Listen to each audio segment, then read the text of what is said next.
You're listening to World of Empowerment Radio, your station for practical spirituality in a changing world. And here are your hosts, Angel Rose and Ahanu. You are very welcome. I am Ahanu, and with me is my lovely Angel Rose. Good afternoon, Ahanu. Afternoon, good evening, good day, wherever you are in the world. We are coming to you with a very important message today, and it's arising from a number of discussions that we've had over the last number of weeks. But this one is really more important because of the political circumstances that are arising in the world today. Threats have always been there, but this one is particularly potent. It is. And where it's coming from is that there's a little metaphysical group that we join during the week just for discussions, general chat. And it's always very wholesome and very loving and really leads to a lot of awareness about a lot of different things. But on the occasion of this last week's meeting, Angel Rose really shook people to the core with what she said. And what she said was, no wonder there is division in the world, especially when it comes to nuclear power. So will you explain, Angel Rose, please, for our listeners, because this is a very important point that you raised last Tuesday and that we want to put out for everybody's understanding, because it really helps to explain what's going on the planet today. Well, we were talking about the threat of nuclear encounter with North Korea. You know, Source had made it really clear to me that symbolically, nuclear power and nuclear destruction symbolizes the division inside the consciousness of the collective. And so it was making the point that nuclear energy, the way we've made it today, is made from fission. And I think you're going to read a little bit about the difference in a minute. But it's not made from fusion, which is totally the opposite. It's made from fission, which is splitting apart. If you take a look at the consciousness of the world, even in the past year or so, and we've seen separation escalate, we've seen division escalate, we've seen people be taking sides against all sorts of issues, blaming each other for this or that, you know, religion against religion, politicians against politicians, races against races. We've been looking at, like I said, we've been seeing this escalate. And what this is enhanced separation. The idea of building a border wall to separate countries, and France is now, you know, one of their candidates is on that bandwagon as well. So instead of coming into unity as a world, we're dividing more and more and more, separating out, attacking more, blaming more. And Source has said to us, well, no wonder it's peaking in the potential for a nuclear confrontation. If you think of nuclear energy in that way, it's like a potent force of division and separation with the potential to annihilate a lot of the human race, which would be the ultimate cataclysm, wouldn't it? It would be the ultimate consequence of our separatist ideas in our consciousness as a collective. Let me ask you this, Angel Rose, because there's always been separation in humanity. I mean, if you go back throughout history, there's always been fighting of one kind or another, wars. There's always been this division. But am I right in saying that the collective consciousness has grown to the point where now it's been demonstrated in the very atomics itself, in the very structure of the makeup of our reality? Yes, because it's violence. It's increased violence. It's coming to a head. Yeah.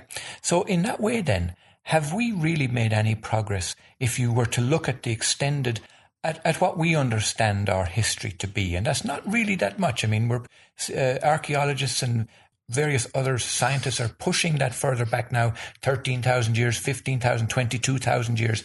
But in the overall scheme of things, it's relatively short.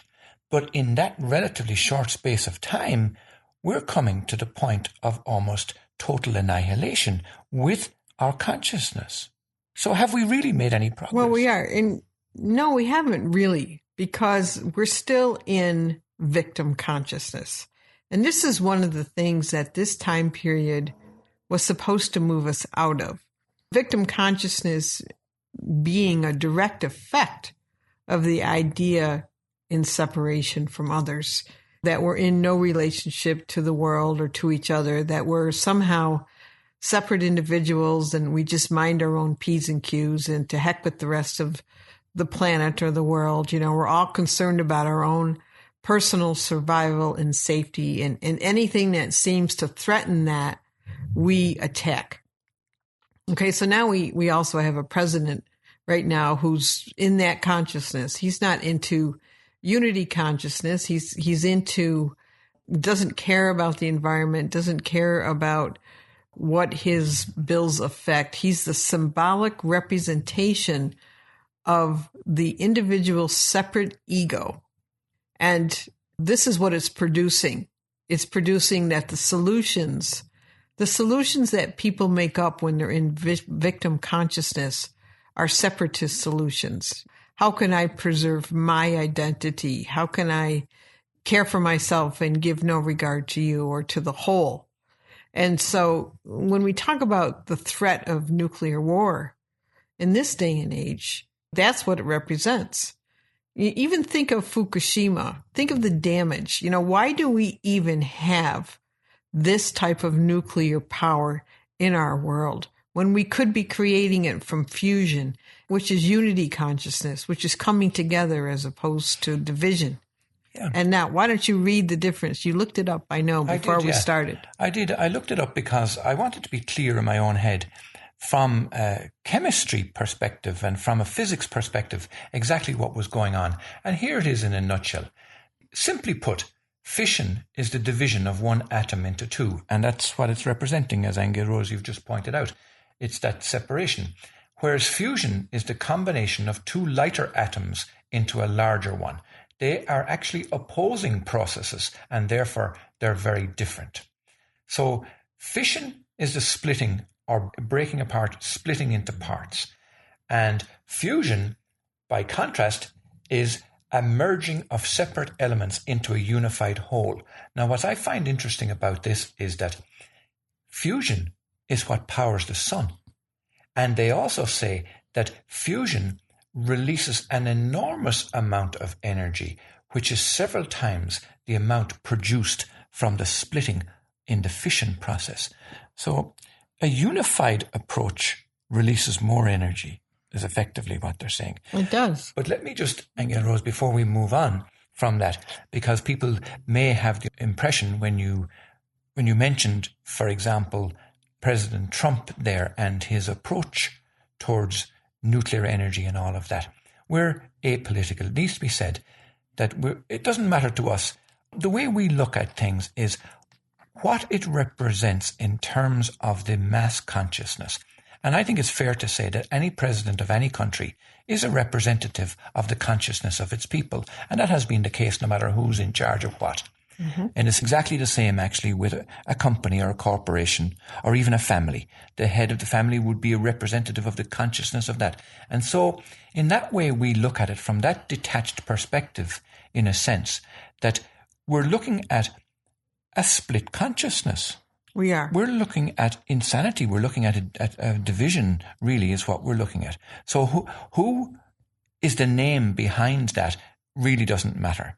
But the fact is, we are looking at a split consciousness, and that, in a way, is shameful. And that's why I asked the question, in the bigger scheme of things, over the eons of time, does it look like we've been making any progress? And I think perhaps not.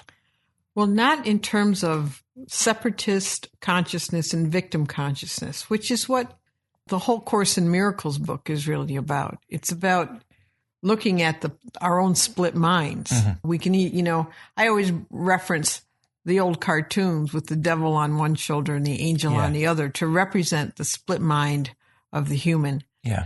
And we all have it. And it's up to ourselves, really, to bring that split mind into unity consciousness, where you're only choosing what's good for the whole, what's harmonious for the whole, that we're all in relationship with each other. We're not separate from each other. We affect each other every day with our thoughts.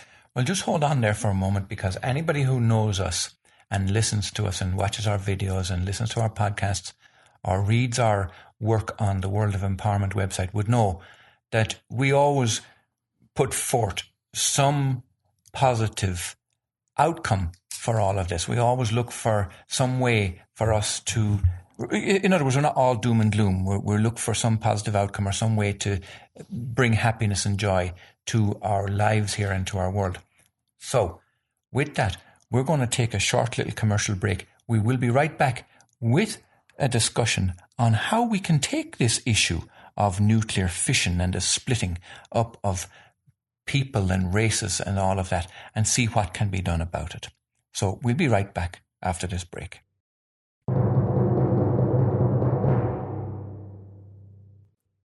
This episode is sponsored by Twin Flame Hosting. Twin Flame Hosting has been designing and hosting websites since 1993 and is now a leading provider of internet-based web services to large and small businesses all over the world.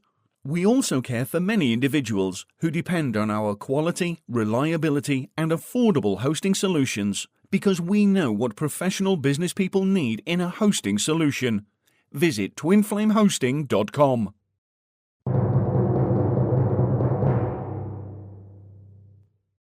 All right, we're back now, and we're having an animated conversation today, aren't we, Ahanu, about the threat of nuclear war with North Korea and with ourselves. I think I want to come back with just reminding our listeners, we're bringing this up because we realize the seriousness of this threat. This isn't funny anymore. This isn't, let's just play with our toys, boys, This has the potential to seriously damage the human race and life on our planet. I mean, we're already in effect of Fukushima, how it's killed a lot of the fish in the Pacific Ocean, made them full of radiation. So this isn't funny anymore, okay? And along with this issue in talking about our own split consciousness, and we've talked before in these podcasts about judgment and then what judgment does and how it divides. But it had also come to me when we were talking about this, and you mentioned our little group that we get together with on Tuesday mornings here in Bend, Oregon. And the thought came even in our group that why didn't we collectively put our mind energy towards helping one another? And the way that manifested was that we had people mentally pool their heart's desires into the center of the room, and we didn't need anybody to go around and say what their desires were. They just were putting them mentally, like I said, into the pool, and then we all sent love to their desires. So every one of us put our desires in, and then we collectively energized that with our hearts for one another to support one another in the manifestation of their heart's desires. And the message really was, why didn't we think of that before now? Because there's so much we could be doing for one another with our mind. Our minds are tremendously powerful. And why aren't we using them to affect things in the world like that, or affect our community, affect our friends, affect our families? Again, we do tend to walk around like we're powerless against the powers that be in this world. And the truth is we're not, because you can be sure that the powers that be in this world have used these metaphysical principles in their policies, in their affecting humanity. So we can do it too. So you want to mention what's a positive solution. Well, to me, it's a few things. One, we do have to look at our own split mind. We do have to look at the part of us that is in fear of our survival, fear of our own little lives without any concern of anybody else. Okay, we have to look at our own victim consciousness, our survival fears, And we have to make choices to instead come up with thoughts and actions that support unification instead of separation. Because, like I said, this confrontation that we're in now with North Korea is this divisive energy and violent energy coming to a head. And it could just explode, or we could tone it down by making internal choices to vote for unity consciousness, vote for harmony among our world and all peoples of the world, instead of being so divisive and feeling so threatened all the time. Yes, and I'm going to just pop back for a moment to politics, because it's a perfect mechanism to explain something, actually. And also it's a perfect mechanism for us to look at the bigger picture of what's going on. And we had a very interesting statement from one person during the week. And we know this person is not very fond of Donald Trump's policies. But yet he came out and he had almost tears in his eyes. And he was so sincere, and he said, "I love Donald Trump." Now, here's the thing. He was saying that because he was very aware that Donald Trump and that kind of separatist, divisionist politics was an aspect of himself. That division must be inside him if he was witnessing it. And the same is true of all of us. So what he was, this man in our group, what he was recognizing was that if I perceive a split outside of me, then that split must be inside me. And therefore, the only way I can resolve that is to embrace it and to love it. So that was why he said, "I love Donald Trump." And it was an amazing growth of awareness, actually, that we were witnessing in the moment, wasn't it? It was an astonishing thing for a person to say, especially this particular man, to say. But he was saying it from that place deep in his heart that was very sincere and very genuine, that he perceived this split, this issue, this agony in his own heart, and he said, I must love it. I love it. I must, I'm going to embrace it and love it. And that was a beautiful transformation. And talk about little techniques or mechanisms that we can use. This is one of them. That the split that we're perceiving in the political world is not outside of ourselves. We think it is, but it's not outside of ourselves. It's inside of us. We have created it. So therefore, we must unify it. That's right. And we do it inside ourselves first. Yeah. Right. Now, the other thing that I want to mention is that there are lots and lots of techniques and little things that people can do and that people can find online. They're all over the place, really, about how to grow in awareness, how to be more psychic, or how to be more loving. And one of the ways, of course, we all hear about it is to be in the moment. And Eckhart Tolle was one who talked about that quite a lot. But it is true that we tend to live in the past because that's where our memory is. And then we tend to live in the future because that's where our fears are. And if we could only just move into the moment, then the fears wouldn't exist and the negative memories wouldn't exist either. So it's an interesting point. And that's one of the ways, of course. And the other one is that we also have a fear of feeling. And when we talk about politics or nuclear war, for example, fear comes up. Now, if we could arrive at the point where we weren't afraid of fear, do you know what I mean? It's a little bit convoluted. But if we weren't afraid of fear, in other words, if we were at that place of sovereignty inside ourselves where nobody could threaten us, do you know what I mean? If we couldn't be threatened by anything, then we would have overcome fear, and therefore this outward threat of nuclear war wouldn't exist. It wouldn't. That's right. Yeah. We're much more powerful than we think. Yes. We can affect things a lot more than we think. Yes. And we have a right to do that, by the way. Absolutely. When we talk about awareness and the growth of awareness, we're very hard on ourselves because we're coming from that place of guilt or inadequacy and all of that. Whereas if we could come into that realization of how powerful we actually are, then we could turn around and use that power of forgiveness into a very loving way.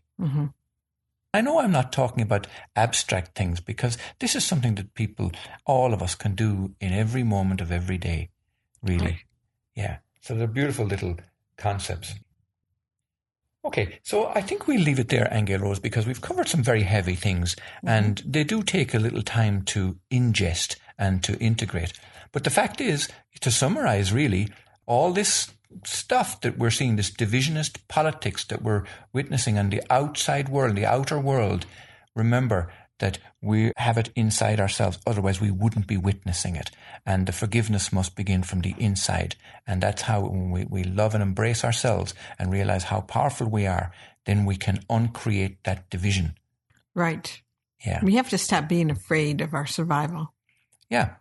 Okay, we leave it there. You've been listening to myself, Ahanu, and to Aengel Rose. We will be back next week with more discussions on this kind of thing, because we're finding it coming up all around, and many people are asking these kinds of questions. What can I do? And it's not necessarily that to be outward acting on the streets protesting, although there is a place for that. What we're talking about, in the same way as Aengel Rose mentioned a short while ago, and we'll finish with this, about pouring love into the highest heroic outcome of our family and our friends and our communities and our cities and our countries and the world itself. Right. And I think what my point is we are on a precipice where we need to make a decision. Are we going to continue the separation between us, or are we going to move into caring more for one another and choosing harmony and peace instead of this division and attacking? Take care and blessings, and we'll speak to you next week. Namaste, Ahanu. You have been listening to Aengel Rose and Ahanu on World of Empowerment Radio, your station for practical spirituality in a changing world.